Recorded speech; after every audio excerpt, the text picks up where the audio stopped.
Hola a todos, mi nombre es Marlon Andrés Navarro Quintero, estudiante de la Universidad Francisco de Paula Santander Ocaña, y hoy les voy a explicar un poco lo que son las propiedades mecánicas de los materiales. Las propiedades mecánicas de los materiales son fundamentales porque nos permiten entender cómo reaccionan frente a fuerzas externas, ya sea como estiramientos, compresión, torsión o impacto. Gracias a ellos podemos seleccionar el material adecuado para cada aplicación, garantizando su seguridad, resistencia y durabilidad en estructuras, máquinas u objetos de uso cotidiano. Después tenemos lo que son los tipos de materiales. Tenemos los materiales cerámicos, metálicos y los poliestrenos. Los materiales cerámicos son materiales inorgánicos y no metálicos, hechos a base de compuestos como óxido, carburos o silicatos. Una de las características principales es que son muy duros y resistentes a la compresión, resisten altas temperaturas y corrosión, pero son frágiles, se rompen fácilmente si se doblan o se golpean. Un ejemplo de estos también son como los ladrillos y el concreto. En la construcción, el vidrio y ventanas, como son botellas. También tenemos en partes de motores, en prótesis médicas, entre muchas cosas otras más. También tenemos lo que son los materiales, los metales, materiales metálicos. Los materiales metálicos son materiales formados principalmente por metales como hierro, cobre, aluminio y sus aleaciones como el acero y el bronce. Las características principales es que son muy buenos conductores de electricidad y calor. Alta resistencia mecánica, suelen ser muy maneables y dúctiles. Se puede laminar o estirar. Un ejemplo de esto podría ser el acero usado en puentes y edificaciones, o el aluminio usado en aviones por su ligereza, o el cobre en lo que son los cables eléctricos. Después tenemos los materiales poliméricos o también conocidos como plásticos. Son materiales formados por largas cadenas de moléculas llamadas polímeros, muchas veces derivadas del petróleo. Las características principales es que son ligeros, pueden ser flexibles o rígidos según su tipo, son malos conductores de la calor y la electricidad, pero son muy buenos aislantes. Un ejemplo de esto es el polietileno, por ejemplo las bolsas de plástico, y pues lo más común usado en la construcción, que son el PVC, que se utilizan mayormente en las tuberías. También tenemos lo que son las propiedades de los materiales. En este encontramos las propiedades físicas, químicas y térmicas. Las propiedades físicas que nos dicen es que se características que describen el estado y la estructura del material sin alterar su composición química.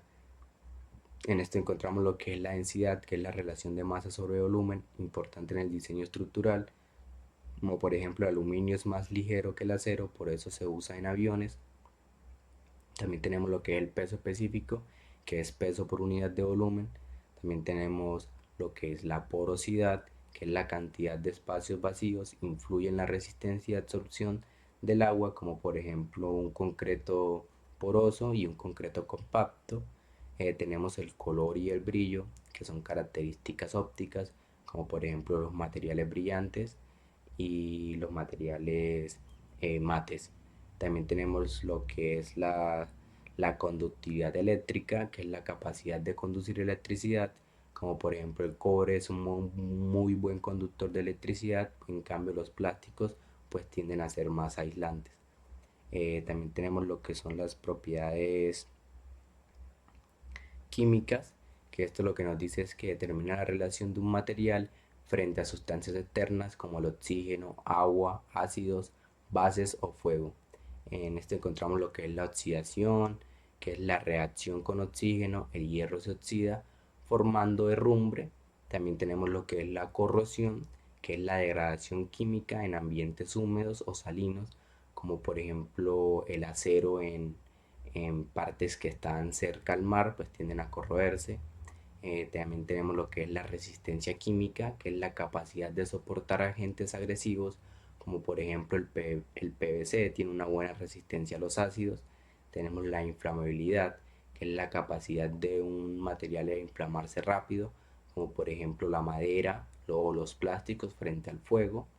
También tenemos lo que es la estabilidad química, que son materiales que no reaccionan fácilmente, como por ejemplo el vidrio o el titanio, son muy estables. También tenemos lo que son las propiedades químicas, las propiedades térmicas, que esto es lo que explican el comportamiento del material al estar sometido a cambios de temperatura. En esto encontramos lo que es la conductividad térmica, que es la facilidad para transmitir calor. Por ejemplo, los metales son muy buenos conductores, en cambio los cerámicos y los plásticos pues son un poco aislantes. También tenemos lo que es el coeficiente de dilatación térmica cuando se expande al aumentar la temperatura, como por ejemplo los rieles de los trenes requieren juntas de dilatación. Tenemos también lo que es el calor específico, que es la energía necesaria para elevar un grado centígrado a un grado de material, como por ejemplo el agua tiene alto calor específico y se usa como refrigerante. También tenemos lo que es el punto de fusión, que es la temperatura a la cual un sólido, a la temperatura a la cual un material pasa de ser sólido a líquido.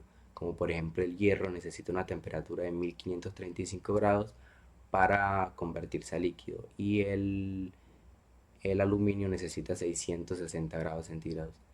También tenemos la resistencia al choque térmico, que es la capacidad de soportar cambios bruscos de temperatura, como por ejemplo el vidrio templado en hornos.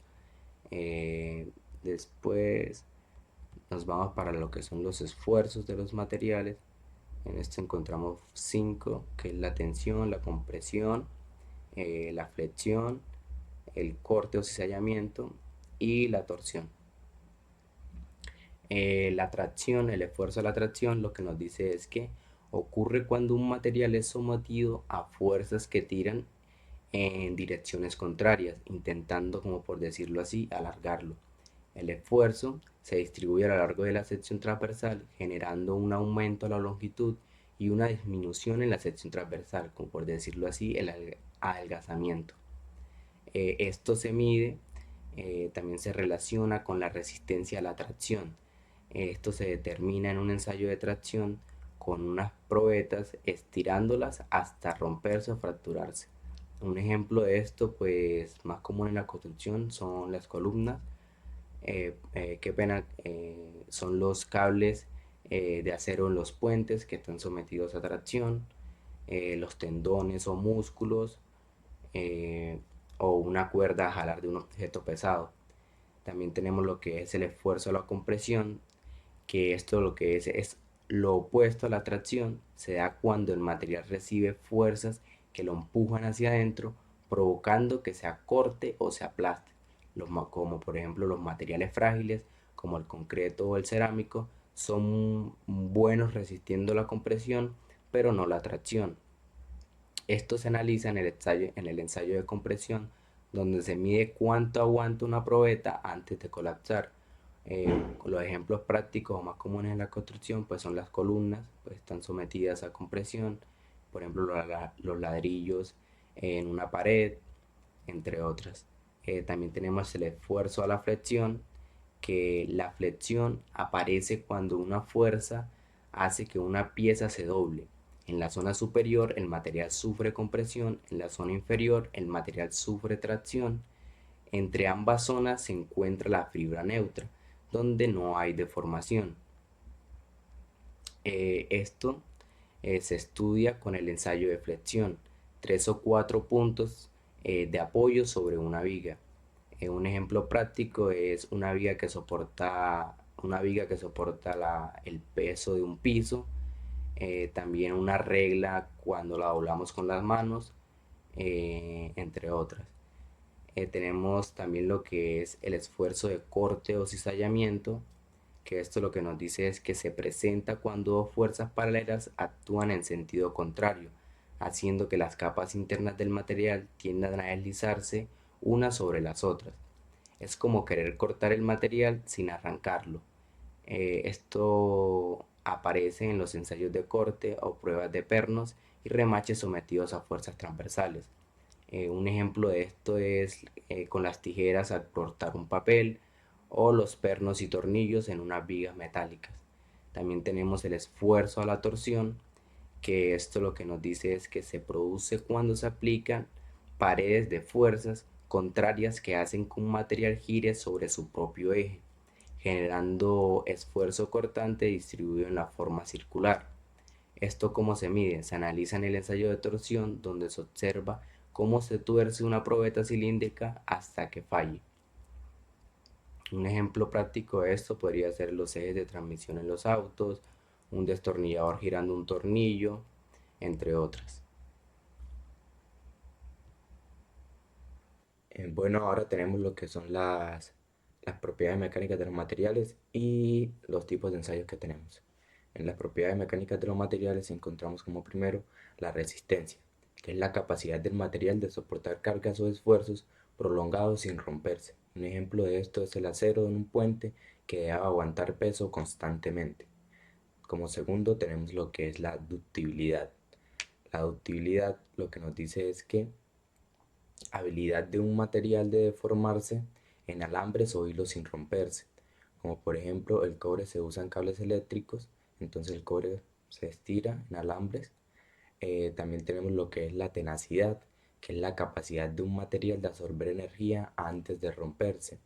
Un ejemplo de esto es el vidrio es frágil, tiene baja tenacidad, pero el acero tiene una alta tenacidad. Después tenemos lo que es la dureza, que es la resistencia que opone un material al ser rayado o penetrado. Un ejemplo de esto es el diamante, es un material muy duro. Después tenemos lo que es la fatiga, que es el debilitamiento de un material cuando se somete a cargas, repetidas en el tiempo. Un ejemplo de esto son las piezas en el avión que soportan vibraciones constantemente. Después tenemos lo que es la elasticidad, que es la capacidad de un material de deformarse y volver a su forma original al quitar la carga, como ejemplo o un resorte. También tenemos lo que es la plasticidad, que es la capacidad de un material de deformarse permanentemente sin romperse, como por ejemplo la plastilina o metales moldeables. En los ensayos encontramos como primero el ensayo de tracción. Eh, en este ensayo lo que se hace es que se estira una probeta hasta que se rompe, sirve para medir la resistencia, ductibilidad y elasticidad. También tenemos lo que es el ensayo de dureza, que se mide la resistencia de un material al ser penetrado o rayado, con los métodos de Brinner, Roxwell y Vickers. También tenemos lo que es el ensayo de impacto, que evalúa la capacidad de un material a absorber energía en un golpe brusco. Este se mide en la máquina de Charpy. También tenemos el ensayo de fatiga, que se somete el material a cargas repetitivas hasta que falla. Muy usado en piezas de maquinarias. También tenemos lo que es el ensayo a la flexión, que se aplica una fuerza en el centro de una barra hasta que se deforma o se rompe. Sirve para medir la resistencia a la flexión. Y también tenemos, por último, tenemos el ensayo de compresión, que se comprime una probeta hasta que falla, importante para materiales frágiles como el concreto. Bueno, ahora vamos con los materiales dúctiles y los materiales frágiles. Eh, pues ahora vamos a hablar de dos tipos de materiales según su comportamiento mecánicos, los materiales dúctiles y los materiales frágiles. Los materiales dúctiles son aquellos que se pueden deformar bastante antes de romperse. Esto significa que si aplicamos una fuerza, el material no se quiebra de inmediato, sino que se estira, se dobla o se moldea. Un ejemplo muy claro es el cobre. De un pedazo de cobre sólido se puede sacar un alambre delgado. Estos materiales absorben energía y permiten que el ingeniero lo use en estructuras que requieren flexibilidad y resistencia. Los ejemplos más comunes, como es el acero, el cobre y el aluminio. Y pues tenemos que saber que un material dúctil da señales antes de romperse, porque primero se deforma y luego se fractura. Y tenemos como en contraste los materiales dúctiles o frágiles son aquellos que se rompen de manera brusca sin apenas deformarse. Esto significa que no avisan. Cuando llega a su límite de resistencia, simplemente se fracturan. Un ejemplo es el vidrio. Si lo golpeas, no se dobla, sino que se estalla en pedazos. Los materiales frágiles no absorben tanta energía, por eso es que se usan aplicaciones donde no se espera que sufran golpes o deformaciones fuertes. Uno de los ejemplos más comunes pues es el vidrio, la cerámica, el yeso, el concreto, y pues tenemos que saber que un material frágil no se deforma, se rompe de inmediato cuando supera su límite de resistencia. Bueno, ahora les voy a explicar el diagrama de esfuerzo y deformación. Eh, el diagrama de esfuerzo y deformación, que es fundamental para entender cómo se comportan los materiales cuando les aplicamos una carga. Esta gráfica nos muestra la relación entre el esfuerzo, que está en el eje vertical, y la deformación, que está en el eje horizontal. En pocas palabras simples, hacia arriba vemos cuánta fuerza recibe el material y hacia la derecha cuánto se estira o se deforma. Ahora vamos a ver las zonas generales del material. Como primera etapa tenemos la etapa lineal, que aquí el material se comporta de manera proporcional. Si duplicamos la fuerza, la deformación también se duplica. En pocas palabras, cumple con la ley de Hooke. Y si retiramos la carga, el material vuelve exactamente a su forma original. Un ejemplo es un resorte que se estira poquito y regresa a su posición inicial. Tenemos como segundo la tapa viscoelástica. Aquí el material sigue siendo mayormente elástico, pero empieza a mostrar un comportamiento intermedio. Parte de la deformación se recupera y otra parte se queda. Un ejemplo es el caucho del plástico, que se estira y tarda un poco más en devolver. También tenemos lo que es la etapa a la fluencia. El material empieza a deformarse de manera permanente, incluso si la carga no aumenta mucho. Se llama fluencia, el material fluye lentamente bajo la carga constante. Un ejemplo es un clip metálico que se dobla y ya no vuelve a su forma inicial. También tenemos lo que es la etapa de endurecimiento por deformación. Aquí el material se hace más fuerte. Necesitamos aplicar más fuerza para seguir deformándolo. A esto se le llama endurecimiento por deformación, y un ejemplo es un alambre que estamos estirando. Cada vez que lo estemos estirando, en un punto vamos a necesitar aplicarle mucha más fuerza para que éste siga alargándose. También tenemos la etapa de estricción y fractura, que al final el material alcanza su máxima resistencia y empieza a debilitarse. Se forma un adelgazamiento llamado estricción. Finalmente ocurre una fractura.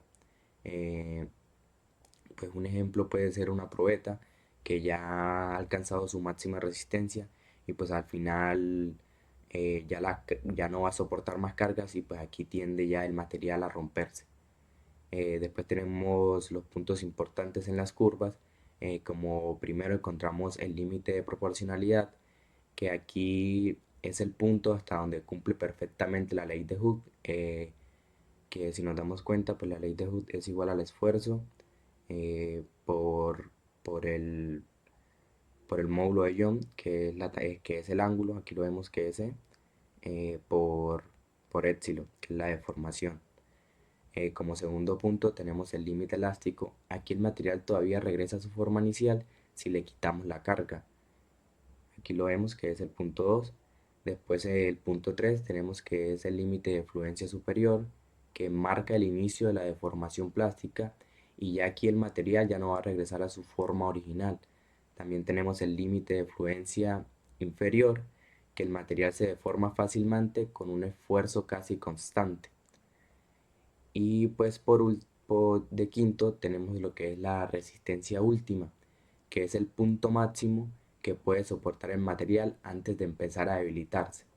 Y por último tenemos lo que es la fractura, el final de la curva. El material ya aquí no soporta más y lo que hace es romperse.